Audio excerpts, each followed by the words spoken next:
là, vous avez la valve pour extraire le vide dans la cloche, mais on a une valve qui peut s'adapter pour, après, avec un flexible, le raccorder. Ça, on ne l'a pas encore développé tout de suite, mais on va le faire après, pour raccorder sur des boîtes, des récipients sous vide. Par exemple, des boîtes avec un système sous vide que vous pourrez mettre après dans votre réfrigérateur, congélateur ou même dans votre four. Donc ça, c'est déjà disponible avec. Et puis, vous allez avoir également le programme, le P7. En fait, c'est ce qu'on appelle le calibrage de la machine. C'est lors de la première utilisation, ça permet de calibrer par rapport à votre environnement au niveau de la pièce, etc., la pression. Et puis, c'est à faire régulièrement en fonction de l'utilisation que vous allez faire. Si vous utilisez quasiment quotidiennement, c'est bien de le faire une fois par semaine. Le programme, il dure 3 minutes et ça permet de recalibrer la pompe pour la remettre à zéro, pour qu'il n'y ait pas de perte au niveau de la pression.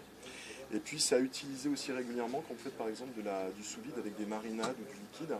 Il peut des fois y avoir du liquide qui sort par le sac, suivant si on a mis un trop-plein par exemple.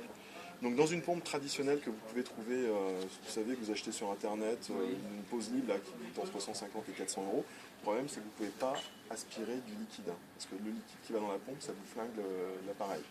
Là, il n'y a aucun problème, même s'il y a du liquide qui va dans la pompe, en fait il y a un système d'auto-nettoyage qui permet effectivement de nettoyer ma pompe et de la remettre à zéro pour la fois suivante. Au niveau de ce tiroir, pareil, le client qui achète ce tiroir, en fait, au bout de 18 mois d'utilisation, on a un technicien Electrolux qui passera pour refaire une vérification au niveau de la pompe. Voilà, donc on est vraiment sur un matériel qui assure effectivement une parfaite utilisation, puis surtout un service qui va avec.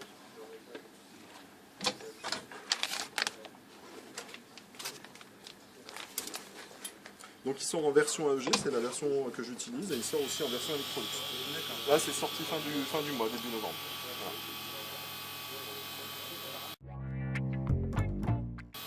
Et après, au niveau du four, on aura un four qui va s'apparenter pour l'Electrolux à celui qui est en fonctionnement là, mais avec le mode de cuisson sous vide. Donc c'est une vapeur beaucoup plus, c'est un 100% vapeur, c'est une cuisson qui va utiliser 100% de vapeur mais avec beaucoup plus d'intensité d'hygrométrie à l'intérieur, donc beaucoup plus d'humidité.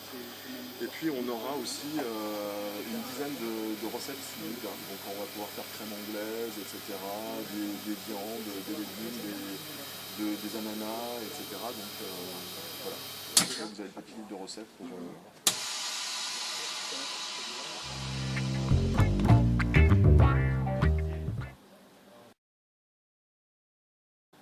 Le nettoyage, après, par contre, voilà, après chaque utilisation, un coup d'éponge avec un détergent dont on se sert pour faire la vaisselle, l'eau savonneuse, jamais de produits avec de l'alcool, voilà. Donc on nettoie le verre, on nettoie l'intérieur, ça se fait très rapidement, et puis si jamais il y a du liquide, bah là c'est aussi l'intérêt, avec une éponge, tout de suite on peut absorber. Donc, voilà. Par contre c'est assez lourd en termes d'installation.